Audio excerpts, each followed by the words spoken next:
It's come out that Christian Wilkins is doing a hold in. He's been participating in some few drills, but not as much as he's expected to as starting defensive lineman, the number one defensive tackle. And Mike McDaniel addressed it to the press today, and it looks like this is going to be a little bit of a thing.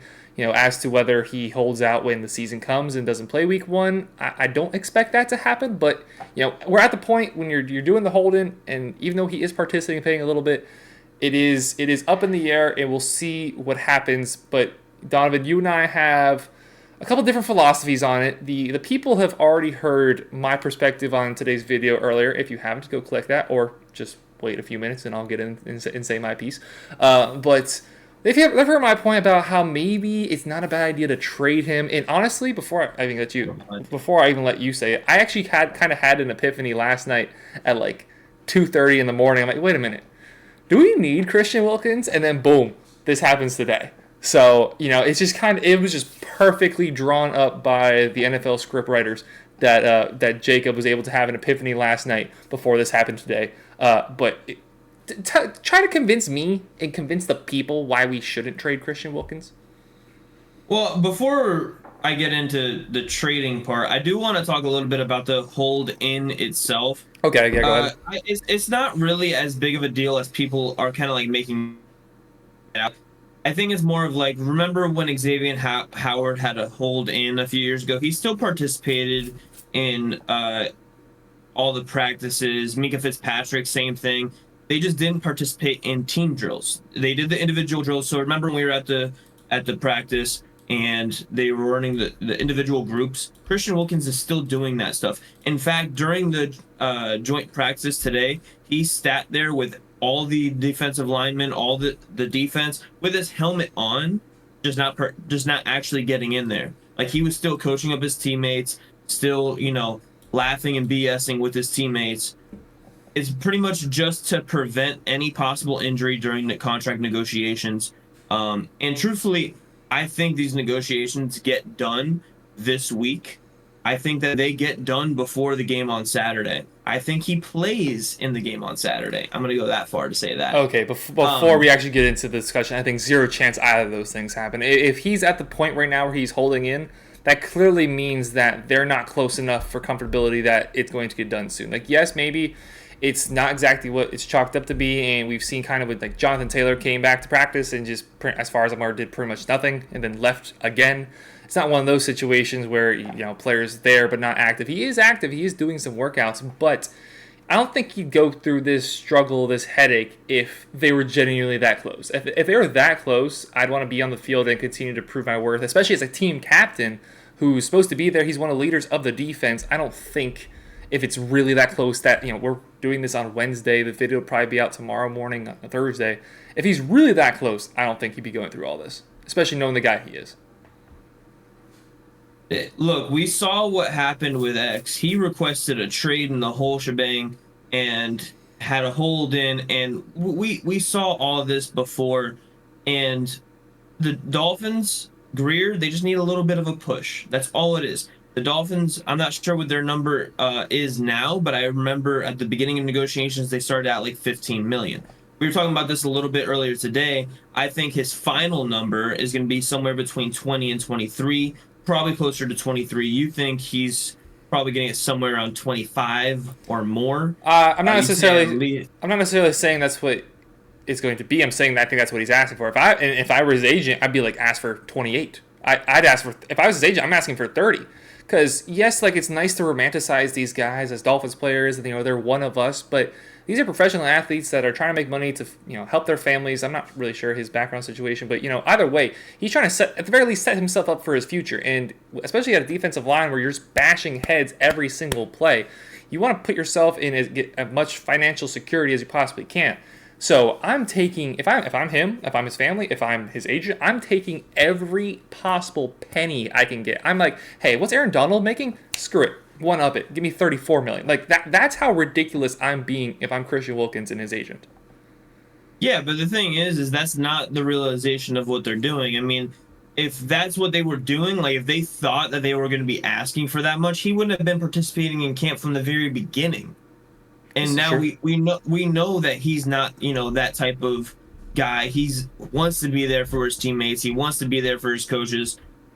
But at one point he has to prioritize the money, and at this point it is like they're so far into contract negotiations. They're like, hey, look, like we're getting close to the season. I'm going to protect myself, and I'm not going to participate in these, especially like joint practices get pretty rough out there. They're a lot more impactful than a regular practice against your own team, because your own team, they're careful with you. They're not trying to just kill you out there. Sometimes there's Steve Smith, punching out teammates. Martellus Bennett. That Martellus Bennett. That happens sometimes. But when you're going against another team like the Texans, especially a team that you just absolutely stomped on last year, embarrassed. No, we did not embarrass them. What are you talking? We embarrassed them in the first half. I was concerned in the fourth quarter. I know. I was concerned. That was the game where I realized Skylar Thompson is trash at football. Okay. He is absolutely dog crap at football. Terrible at football. We absolutely Skylar Thompson sucks. Sorry, go ahead. We're getting past that, okay? No, we're not. I want him off the team. He's probably not making the team. Relax. Skylar Thompson's making the team. We're going to have 3 quarterbacks. Justice for Justin/James Blackman, whatever your first name is. Go ahead. It's James. James Blackman. Justice. He's better than Skylar Thompson. God. He sucks. Blackman sucks, but Skylar Thompson sucks too. Proceed. Anyways, can we stay on track now, please? Wilkins situation, it's a little bit blown out of proportion, and I still say that, maybe they're far apart, maybe they're not, maybe their Dolphins are at 18, he's at 24, 25. I still think they come to the conclusion of, hey, look, 21, 22 million. My reasoning for not trading him is because right now he is the 3rd or 4th best defensive tackle in the entire league. Fourth at best. Chris Jones, Aaron Donald, and who else? Quinnen Williams. I put him right there with Quinnen Williams. But Quinnen Williams is better. He has the sack numbers, but Christian Wilkins takes on more double teams. That doesn't do a lot for me. It's a results business. That is result. If you're taking up double teams, then you. Do you know for a fact that he's taking on more double teams, or just really? Yes, I do. Yes. Okay. And you remember when Ndamukong Suh was a Dolphin before, when he was on Detroit, he didn't get double teamed that much, and he had 15 sack years. Came to the Dolphins, had 5 sack years, but he was still dominant with us because he took on double teams and freed up Cameron Wake. So you're saying that teams only double team Miami Dolphins defensive tackles? They don't do that to the Jets? No, I'm saying that they didn't scheme him up to go around. I'd be willing to bet their double team numbers are very similar. You remember how last year I was begging for us to do stunts instead of just straight up bull rushes? If you do a straight up bull rush, it leaves you more liable to a double team. Whereas if you do stunts, you can get around double teams and become 1-on-1. So that's what it does for you. It makes you, okay, you're going to double team me, psych, you're going to double team Sealer, and I'm going to become free. No, I understand that full well. That's not really the argument that I was making. I'd be willing to bet that the law of averages, especially with those two players, I agree with they're on a very similar level. I'll give the slight nod to Quinnen Williams. I'd argue that I'm pretty sure those numbers are pretty similar. As for Christian Wilkins, kind of like I explained earlier, I don't care. You had your time. It's my time. No, Christian Wilkins, you talked for 7 minutes. All right, my time. Christian Wilkins, kind of like to hit on what I talked about in the video earlier. Defensive tackle is not a top 5 position of need. It's a cracking the top 7 maybe in terms of how important. You go quarterback, you go left tackle, you go edge rusher, you go wide receiver, you go corner, you go guard, and then maybe we hit defensive tackle. Maybe, especially in a NFL offense where the NFL's at right now, running backs are being less and less crucial. You're playing against, instead of each team having a B+ or A guy, every team has 3 C+ to B- guys. You're in that range of guys, so you don't need that number one guy on the defensive tackle as much as you used to need. You have obviously Aaron Donald, who is in his own realm, and he's one of the best football players of all time. I pay him whatever he needs to get paid. Chris Jones, he's probably asking for around $28 to $30 million. I'm not doing that if I'm the Chiefs. I'm trading him and seeing what I can get. I'm going to see if I can get another offensive lineman. I'm going to see if I can get another weapon for Patrick Mahomes. That big man in the middle to plug up everybody is not important as it once was, especially on a Dolphins team that clearly has still a lot of holes. The Chiefs are nearly a perfect team with the perfect quarterback and the perfect system going on, and they're looking at one of the best players in the league, somebody who's voted in the top 10 in the NFL 100, and said, we don't need you. We're not going to pay you. Christian Wilkins is on a Dolphins team that does not have the number one quarterback in the league, does not have the best coach in the league, that far and away does not have the best offensive line in the league. So many things need to get improved on this team, and I understand a few weeks away from the season starting, you're not going to get a premier offensive lineman for Christian Wilkins. I understand that's not going to happen. But what you can do is, try to convince him to play the season out, and then I'd probably try to sign and trade him with somebody else in that offseason, then take that capital and go get an offensive lineman. I'm not signing him for anything. I said $20 million earlier. I'll be maybe a little generous. I'll say $21 million. I don't think we should sign him to a 4-5 year deal for that much. The deal that I would do if I'm the Dolphins and I'm comfortable with is a 3-year, $20 million per year contract. You don't really have to worry about taking him on long term when Tua's contract, assuming Tua is the guy. That's obviously still a question that's going to hang over the team throughout this year. If you're paying Tua, you're paying Tyreek, Waddle's eventually going to get paid. You have to pick your priorities of what you want to pay. You need to pay offensive linemen. Defensive tackle is eventually going to lose out on the race. This is a conversation we'll have in a couple of years, but Javon Holland. Javon Holland's my favorite player on the Dolphins. I don't think the Dolphins should give him a second contract when that comes to be. I think they should just let him walk because defensive tackle and safety are just no longer important pieces of an NFL roster when you compare the checklist of all the other positions that are important. I'll rebuttal that in a sec, but you know how earlier I was trying to butt in, but you wouldn't let me. Quinnen Williams, that you said ain't no way we're going back Christian to this. Wilkins. Hold on, shut your mouth and let me talk. No. Quinnen Williams. Ain't no way you commented that. Ain't no way you commented that. Quinnen Williams just signed a 5-year, $101 million contract. I would never do that. That is a little over $20 million a year. Oh wait, my math was wrong. My bad. Yes, your math was wrong. It's literally like 20.2 or 20.25, whatever. Yeah, no, I was right the first time. 20.2 million per year. But it's 17.5 with a roster bonus of each game is like $75,000 or something like that. Yeah, but bonuses and all that stuff are different. If they're added on these signing bonuses, if you're adding on you hit these milestone bonuses, that's different than just what the flat base salary is that I'm arguing about. It's a roster bonus though, so it's basically it's almost guaranteed. Like as long as he's on the roster on game day, he's getting that money. But is it part of the salary cap or is it not salary cap? That's a very good question. Yeah. Because I don't know. But I think Bozo. that would be a very similar contract to what I would want to sign Christian Wilkins to. What's yeah. I called you a bum. Okay, bum. I'd be okay. Well, you said it was a 5-year deal? It was a 5-year, $101 million deal. Bro, I would do that you know what he's going to be worth in 5 years? In 4 years. You said you wanted to sign him to a 3-year contract. You know what he's going to sign for after 3 years? He's going to be $35 million. I almost guarantee it. And I would never in a million years do that. That's what the defensive tackle market is going to be like. No, it is not. The defensive tackle market is going to start ending up like the running back market. Like, look at the Chiefs. Look at the best team in the league with the best coach in the league. It's going to start to. I guarantee you, it's going to start to go the other direction. It's a copycat league. Look what started with the running back position. Look at how the Rams handled Todd Gurley. As soon as we saw like a little bit of an issue, all right, gone. And guess what? They have yet to go out and pay a big running back since. The 49ers are the only team right now that have actively given out picks and money to a running back.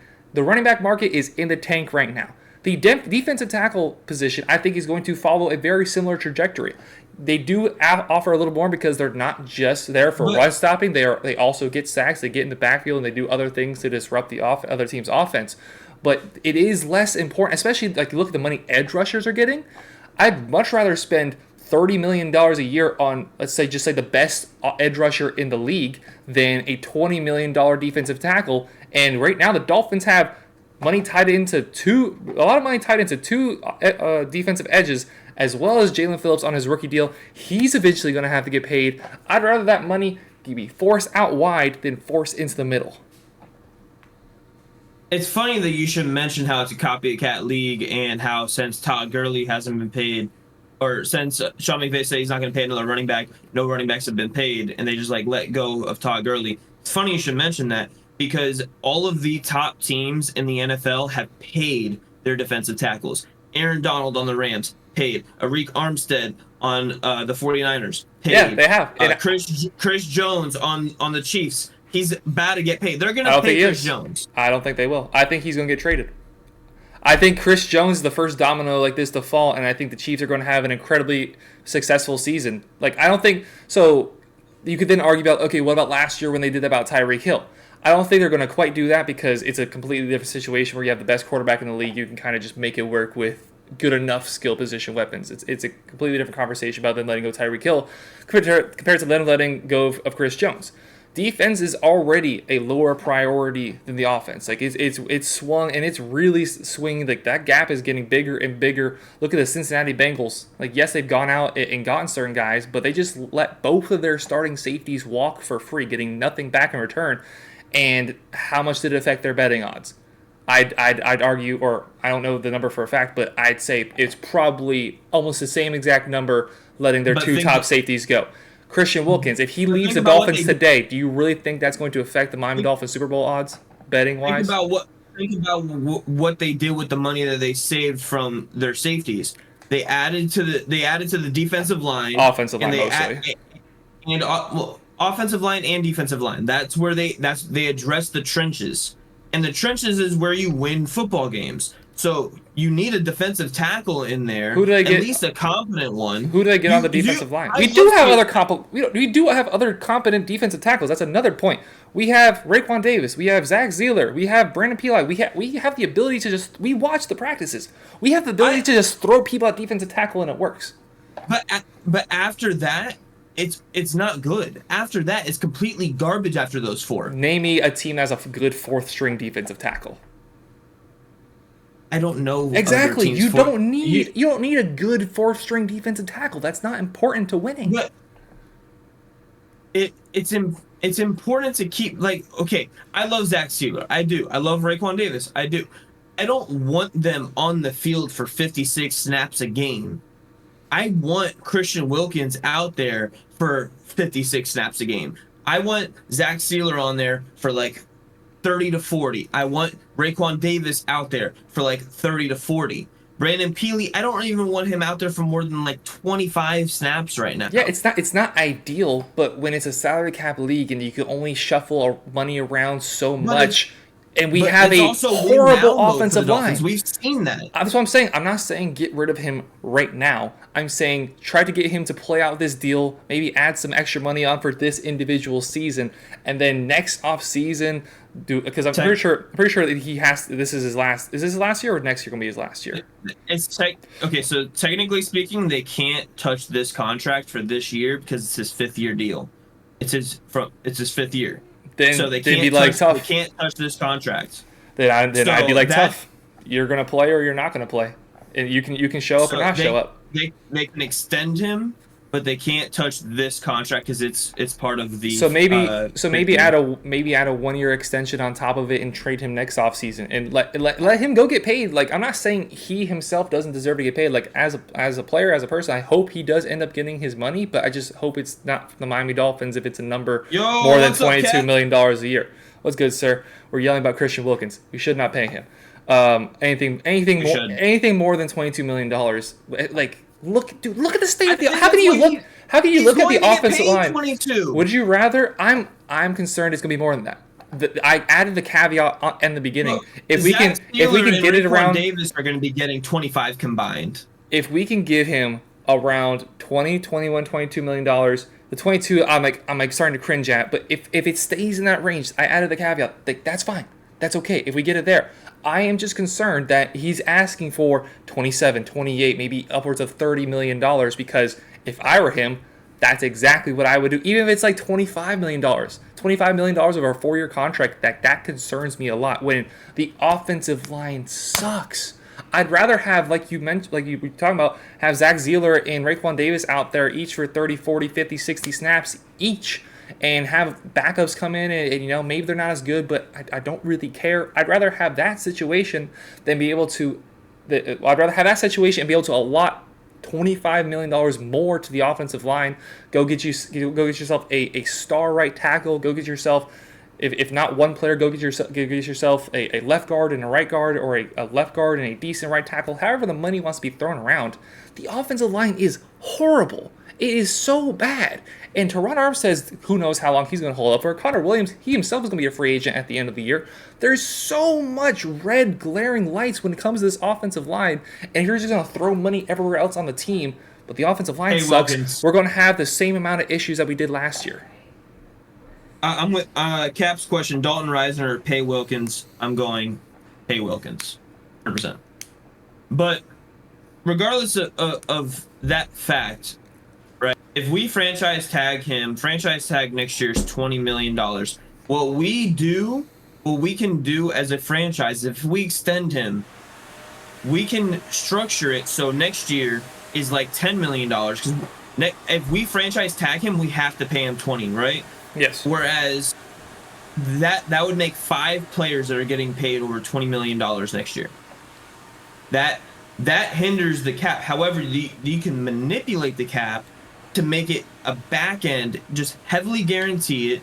And look, if you don't want to pay him or restructure so most of the money that is already guaranteed in the back end of his contract, kind of like what they're doing with Tyreek Hill now. Like, he was due $50 million this year. They restructured that contract. Now I think it's like $3 million that he's getting paid technically on paper this year. So if they can backload Christian Wilkins' contract because they front-loaded everybody else's for the next 2 years, and he's either going to be the centerpiece of this defense after our little 3-year run, which we're starting to go on. And I'm calling it a run because that's what we're doing. We're allocating our money and allocating our picks all to the next 3 years. And then after that, it's kind of like we have outs on almost everything. So on this little run, after this little run, it's either going to be, okay, keep Wilkins and pay him, and we can restructure and guarantee, like, have it a signing bonus instead. Or we can trade him to a team that will pay him. Now, given that's a little bit of a risk, kind of like when we paid Ogba, right? We would have to find someone that can take on that contract if he doesn't live up to that contract. But, I'm fairly confident he will live up to that contract because I think, like I said, in 3 years, I think it's going to be upwards. I think 30 million is going to be this year's 20 million in 3 years. That's how fast this market is rising. And if you look over the last 10 years, it's just been jumping, the value of all these positions, but cap hasn't followed. Yeah, I completely disagree about the fact. I do not think the number is going to rise for defensive linemen, defensive tackle like that. But before we switch off, just one simple question: if he asks for $25 million and that is his budget point, if that's where he's like, I will not accept a dime less than $25 million, would you sign that contract as the Dolphins? Depends on how many years. 4 years. 4 years, I'd do it. All right, yeah, no shot.